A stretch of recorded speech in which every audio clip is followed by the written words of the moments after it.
The Nazis required a lot of machinery to help carry out the Holocaust, and some of it was supplied by IBM through their subsidiary, Damag. IBM supplied Nazi Germany with the capabilities to easily and efficiently identify Jews and other undesirables, as well as the technology necessary to track their transport to extermination camps. Before the outbreak of the war, IBM was already a major international computing company and did considerable business in Germany. In 1933, during the beginning of Nazi control of Germany, company president Thomas Watson personally traveled to Germany. There, he oversaw the creation of a new IBM factory and the influx of American capital flowing into Damag's subsidiary. Damag had just been hired by the Nazi government to carry out a massive nationwide census of Germany. This census was designed to identify populations of Jews, Gypsies, and other ethnic groups deemed undesirable by the regime so that they can be marked for extermination. IBM also supplied the Nazis with punch cards and a card sorting system that allowed them to search the census's databases so they could identify individuals for extermination. The Nazis then repeated this same process in other countries that they invaded as the war progressed. These punch card machines and sorting systems were also used to coordinate the trains bringing people to concentration camps.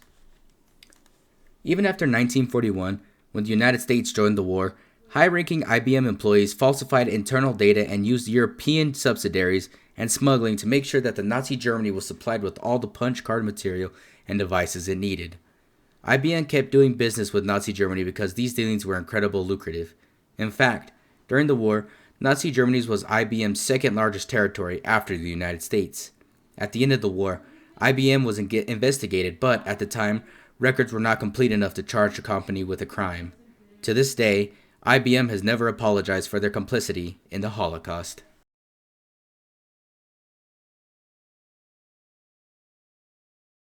Unlike other Nazi collaborators, Volkswagen did not merely collaborate with the Nazi state, but was in fact created by it.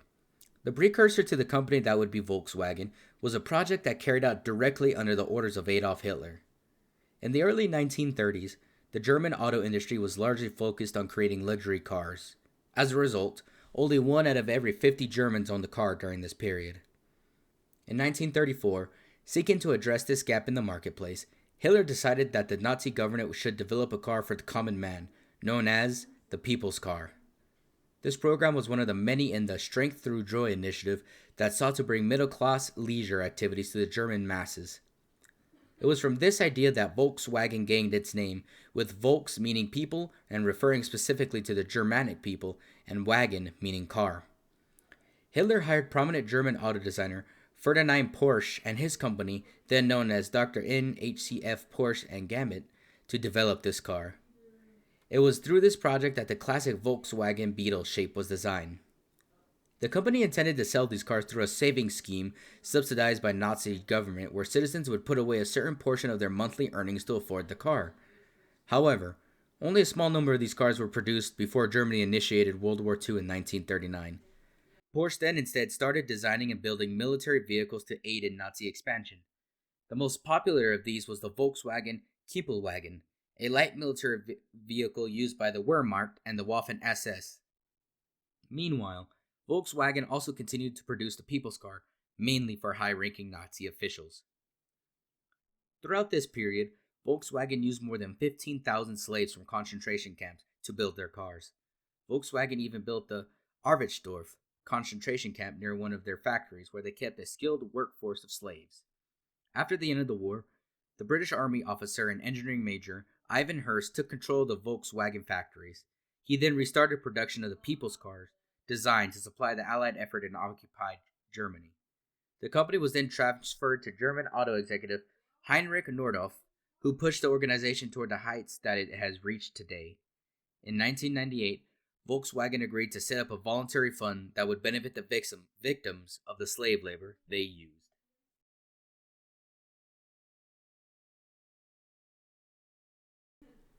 When the Nazis came to power in 1933, Coca-Cola's business in Germany was booming under the leadership of a man named Max Keith. He revamped the Coca-Cola brand in the country and boosted sales. During the 1936 Berlin Olympic Games, for example, Keith made sure that the attendants had all the Coke they could want. However, the Coca-Cola company's profits were hurt later that year when the Nazi government began to severely limit imports from foreign nations, including Coca-Cola syrup. However, the president of Coca-Cola Company communicated through a third party to convince Hermann Göring, Hitler's second in command, to allow the importation of this syrup. Not long after, though, in 1937, Coca-Cola took another hit in their efforts to sell their products in Germany when a German executive at a rival soda company spotted a Coke bottle with Hebrew writing on the cap, indicating that soda was kosher. He used this evidence to claim that Coca-Cola Company was secretly run by a Jew. To counteract this notion, the ensuing loss of profits from German consumers, Keith began to aggressively brand the Coca-Cola Company in Germany as pro-Nazi. He reached out specifically to the Hitler Youth, attempting to win over the younger generation of Nazis. But in 1940, as World War II progressed, Keith began to worry about the import restrictions. Out of concern, he developed a new syrup from local ingredients to be used if they could not get access to the official Coca-Cola syrup from America. After Keith asked executives at his company to use their fantasy, which was German for imagination, to come up with a name for this new drink, they quickly dubbed the new soda Fanta. When the United States entered the war in 1941, all official contact was severed between Keith's German affiliate and the larger Coca-Cola Company. With a dwindling supply of Coca-Cola, Keith worked to ensure that his sodas only went to injured soldiers who were specifically members of the Nazi Party. When they entirely ran out of Coca-Cola, the company began selling Fanta, which was a smash hit amongst the German populace. After the war, the Coca-Cola Company took back control of their German branch, and despite being ousted by the occupying U.S. military as Nazi collaborators, reinstated Keith as the leader.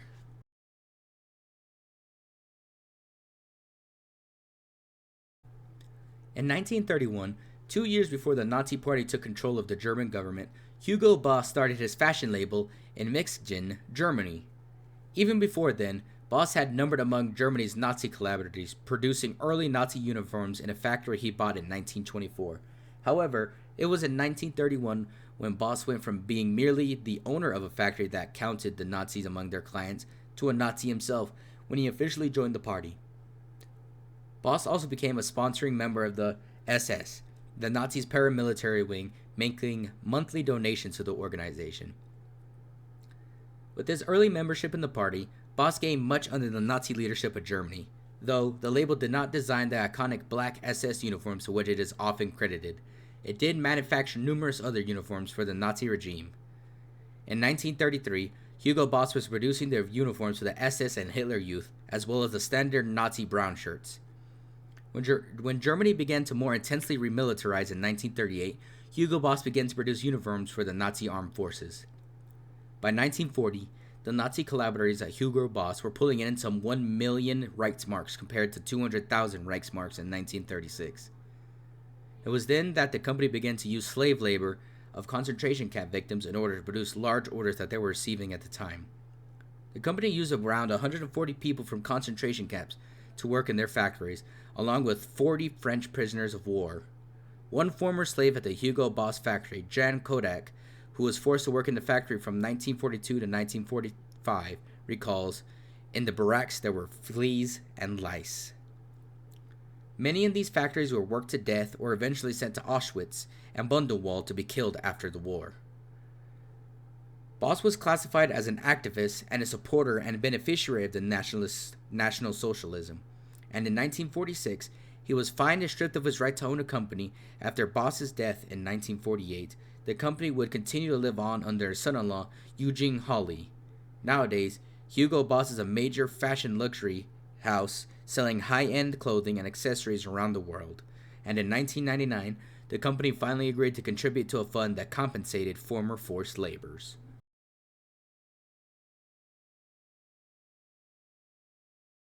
The Associated Press is an American news agency and photo agency service that is heavily used by many of the largest news organizations around the world today. They provide much of the basic, on-the-ground reporting and images for a large portion of the news that you can now read and watch. But in the 1930s, they were also Nazi collaborators. When the Nazis came to power in Germany in 1933, many international news organizations operating in Germany began to experience pressure from the government to conform to Nazi standards. That same year, the Nazi government editor's law came into effect, mandating that all professional journalists be of Aryan descent and that any Jews be removed from the newsroom. The law also strictly limited what papers were allowed to publish. Most international news organizations withdrew from Nazi Germany under these conditions, but the AP remained and fired all their local Jewish staff, while the Nazis' journalism laws were limited in scope and only really affected German citizens. The pressure on the AP had already led them to alter their news habits to placate the Nazi regime.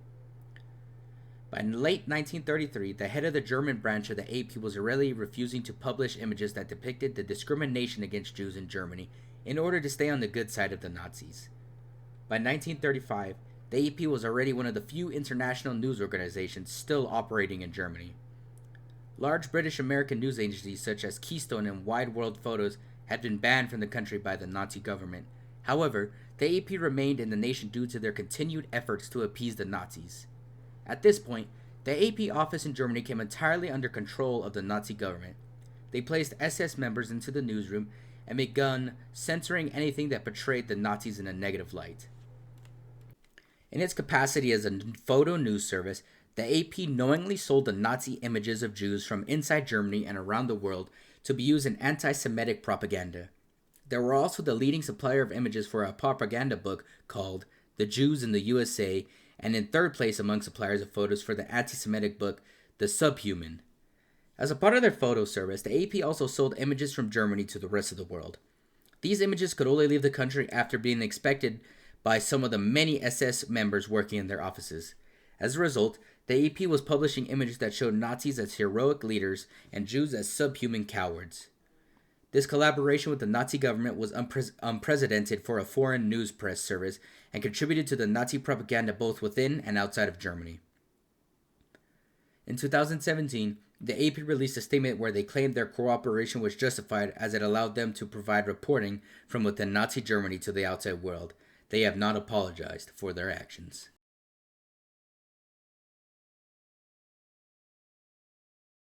For decades after the end of World War II, no one knew about the American photography and technology company Kodak was a Nazi collaborator. In the early 2000s, however, new information uncovered at the National Archives revealed the extent of Kodak's business relationship with Nazi Germany. Like most international companies of the era, Kodak had subsidiaries in Germany and across Europe, and as Germany's international aggression increased through the late 1930s, Kodak kept its subsidiaries in Germany. Then, in 1941, the United States joined World War II and mandated that U.S. businesses could no longer import to or export from hostile nations.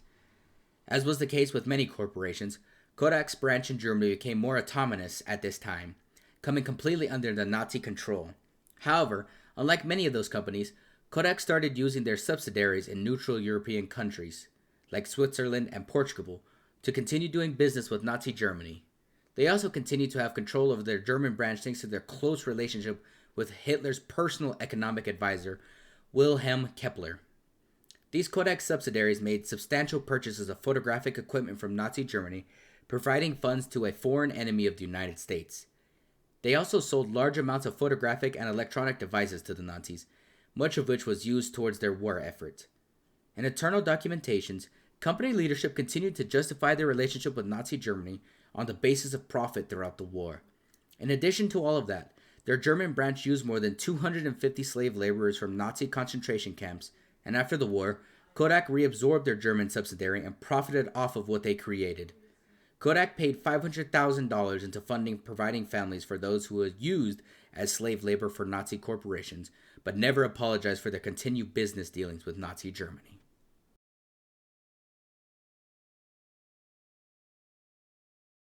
Bayer, the company most known for their product aspirin, has its own horrifying history with Nazi Germany. Bayer was created as an independent company, but by the 1930s was a part of a company, IG Farben, a conglomerate formed by a number of major chemical companies in Germany. And as a Germany chemical corporation in the Nazi regime, IG Farben committed a long list of atrocities. When Germany invaded Czechoslovakia, IG Farben worked closely with the Nazi government and military to capture chemical factories in the nation so they could be used by the corporation. IG Farben was also the company that developed the Zyklon B gas that was used in the Nazi death camps to kill Jews and other undesirables. Furthermore, IG Farben relied on concentration camp slave labor throughout World War II and the Holocaust. They built a factory next to the infamous Auschwitz concentration camp and would use prisoners at the camp for slave working. Farben employers frequently told their slave laborers that, if you don't work faster, you'll be gassed. At the end of the war, IG Farben was dissolved, and the directors of the company were put on trial for war crimes. Although 13 of the 24 company directors arraigned were convicted of war crimes, all of these Nazi collaborators received early release, and most of them were reinstated as directors of new corporations created out of the dissolution of the IG Farben.